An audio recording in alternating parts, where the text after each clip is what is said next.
नमस्कार, आप देख रहे हैं दैनिक रेडियो। आइए एक नजर डालते हैं सुर्खियों पर। इमरजेंसी को लेकर ओम बिरला ने दिया बड़ा बयान। मानहानि केस में सुल्तानपुर कोर्ट का राहुल गांधी को बड़ा आदेश। कोर्ट में केजरीवाल ने सिसोदिया के नाम लेकर दिया बड़ा बयान। कर्नाटक की सत्ता पार्टी के अंदर पद को लेकर मचा घमासान। कतर मीडिया अल जजीरा ने भारत और इजराइल को लेकर किया बड़ा दावा। आइए अब देखते हैं खबरें विस्तार से। लोकसभा स्पीकर चुने जाने के बाद ओम बिरला ने सदन में इमरजेंसी की निंदा करते हुए कहा, इंदिरा गांधी ने इमरजेंसी लगाकर अंबेडकर द्वारा बनाए गए संविधान का अपमान किया था। स्पीकर के प्रस्ताव रखते ही पक्ष और विपक्ष के सांसदों ने नारेबाजी शुरू कर दी।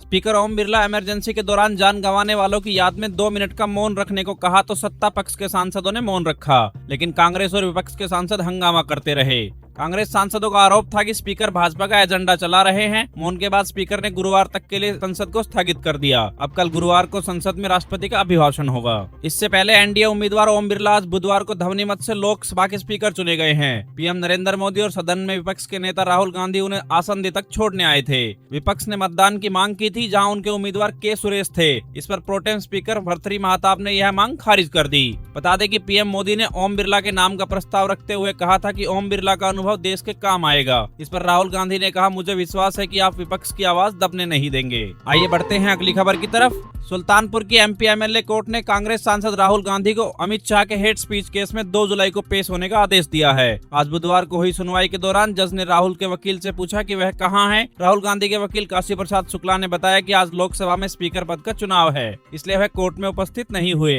इस पर कोर्ट ने राहुल गांधी को 2 जुलाई को व्यक्तिगत रूप से हाजिर होने का आदेश दिया है। जानकारी के लिए बता दें कि 8 मई 2018 को बेंगलुरु में कर्नाटक विधानसभा चुनाव के दौरान राहुल गांधी ने प्रेस कॉन्फ्रेंस में अमित शाह को हत्या का आरोपी कहा था। इसी के खिलाफ सुल्तानपुर में भाजपा नेता ने मानहानि का केस दर्ज कराया था। इससे पहले इसके चलते इसी साल राहुल गांधी 20 फरवरी को कोर्ट में पेश भी हुए थे। बता दें कि यह केस 5 साल से चल रहा है। वहीं दिसंबर 2023 में एमपी एमएलए कोर्ट के तत्कालीन जज ने राहुल गांधी के खिलाफ गैर जमानती वारंट भी जारी किया था, जिसके चलते राहुल गांधी 20 फरवरी 2024 को सुल्तानपुर कोर्ट पहुंचकर सरेंडर किया था। कोर्ट ने उन्हें 25-25 हजार के 2 बॉन्ड पर जमानत दी थी। इसके बाद पहली तारीख 2 मार्च को लगी थी। इसके बाद 13 मार्च, 22 मार्च, 2 अप्रैल, 12 अप्रैल, 22 अप्रैल, 2 जून, 14 मई, 27 मई, 7 जून, 18 जून और 26 जून को तारीखें लगी थी, लेकिन राहुल गांधी नहीं पहुंचे। उनकी ओर से उनके वकील काशी शुक्ला हाजिरी माफी की अर्जी दे रहे हैं। कोर्ट ने राहुल के बयान दर्ज होने हैं। आइए बढ़ते हैं अगली खबर की तरफ। दिल्ली के मुख्यमंत्री अरविंद केजरीवाल को आज बुधवार सुबह सीबीआई ने शराब नीति केस के भ्रष्टाचार आरोप को लेकर गिरफ्तार किया है। इसके बाद सीबीआई ने उन्हें ट्रायल कोर्ट में पेश कर 5 दिन की कस्टडी मांगी है। कोर्ट ने करीब 4 घंटे तक दलीलें सुनी और फैसला सुरक्षित रख लिया। केस की सुनवाई के दौरान केजरीवाल ने कहा कि मीडिया में खबर चलाई जा रही है कि मैंने सिसोदिया पर शराब नीति के आरोप लगाए हैं, लेकिन यह गलत है। मैंने कहा था कि कोई दोषी नहीं है, सिसोदिया भी दोषी नहीं है। इस पर सीबीआई के वकील ने कहा कि मीडिया में जो चल रहा है वह सब सही है, सब फैक्ट्स के आधारित है। वहीं इससे पहले सुनवाई के दौरान केजरीवाल की तबीयत बिगड़ गई थी। उनका शुगर लेवल गिरने के कारण कुछ देर के लिए उन्हें अलग रूम में शिफ्ट किया गया था। हालांकि बाद में वे कोर्ट रूम वापस लौट आए थे। बता दें कि सीबीआई ने कल 25 जून को रात 9 बजे तिहाड़ जाकर शराब नीति में भ्रष्टाचार को लेकर केजरीवाल से पूछताछ की थी। इससे पहले शराब नीति में मनी लॉन्ड्रिंग के आरोप में ईडी ने 21 मार्च को उन्हें गिरफ्तार किया था।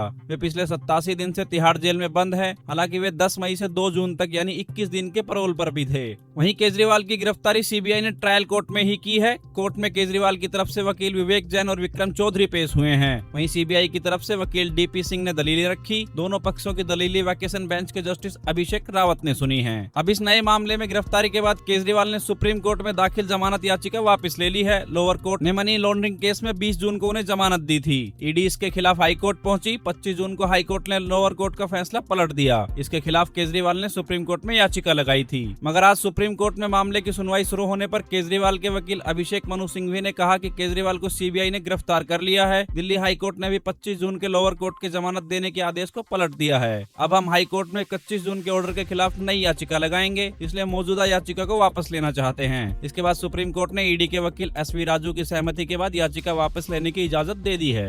आइए बढ़ते हैं अगली खबर की तरफ। कर्नाटक में 3 और डिप्टी सीएम बनाए जाने की मांग उठ रही है, जिसके चलते कर्नाटक के कुछ मंत्री वीराशैव लिंगायत, एससी एसटी और माइनॉरिटी कम्युनिटी के नेताओं को डिप्टी सीएम दिए जाने की पैरवी कर रहे हैं। इसे लेकर मुख्यमंत्री सिद्धारमैया ने कहा कि इस मामले में कांग्रेस हाईकमान का फैसला फाइनल फैसला होगा। फिलहाल कर्नाटक में डिप्टी सीएम के पद पर वोक्कालिगा समुदाय के डीके शिव कुमार है। बता दें कि cooperation minister K N. Rajanna, housing minister बीजेडी Zaheer Ahmed Khan, public workers minister Satish Jarkiholi समेत कई अन्य नेताओं ने इस हफ्ते राज्य में 3 और डिप्टी सीएम बनाए जाने का मामला उठाया है। वहीं ये सभी नेता सिद्धारमैया के करीबी माने जाते हैं। बता दें कि राज्य में कांग्रेस के एक पक्ष का मानना है कि मंत्रियों का 3 नए डिप्टी सीएम की मांग करना सिद्धारमैया कैंप के प्लान का हिस्सा है, ताकि मौजूदा deputy CM D K. Shiv Kumar को काबू में रखा जा सके, साथ ही सरकार और पार्टी में उनके प्रभाव को कम किया जा सके। दरअसल पिछले साल मई में राज्य में कांग्रेस की सरकार बनने के समय ये चर्चाएं थी कि सरकार के 2.5 साल पूरे होने के बाद शिव कुमार सीएम के पद पर दावेदारी कर सकते हैं। वहीं मई में विधानसभा में चुनाव कांग्रेस के जीतने के बाद सीएम पद के लिए सिद्धारमैया और डी.के. शिव कुमार दोनों की दावेदारी पेश की गई थी। कांग्रेस ने सिद्धारमैया को सीएम पद होते हुए तय किया था। वहीं डी.के. शिव कुमार राज्य के इकलौते डिप्टी सीएम रहेंगे। यही सीएम पद की दावेदारी छोड़ने और डिप्टी सीएम बनने के लिए डी.के. शिव कुमार के प्रति कांग्रेस की लीडरशिप का कमिटमेंट था।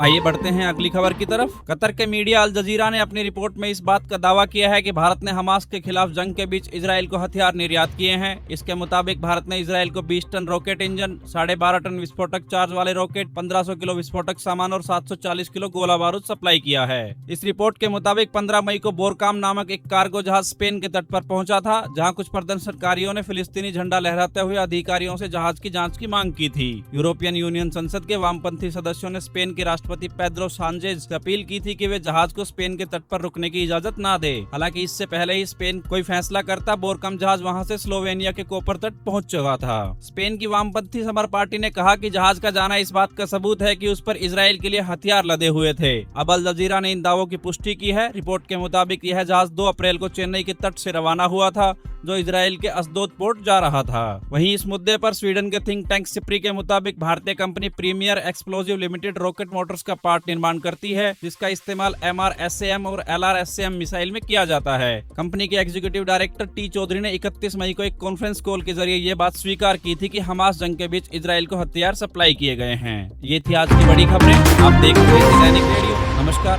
धन्यवाद।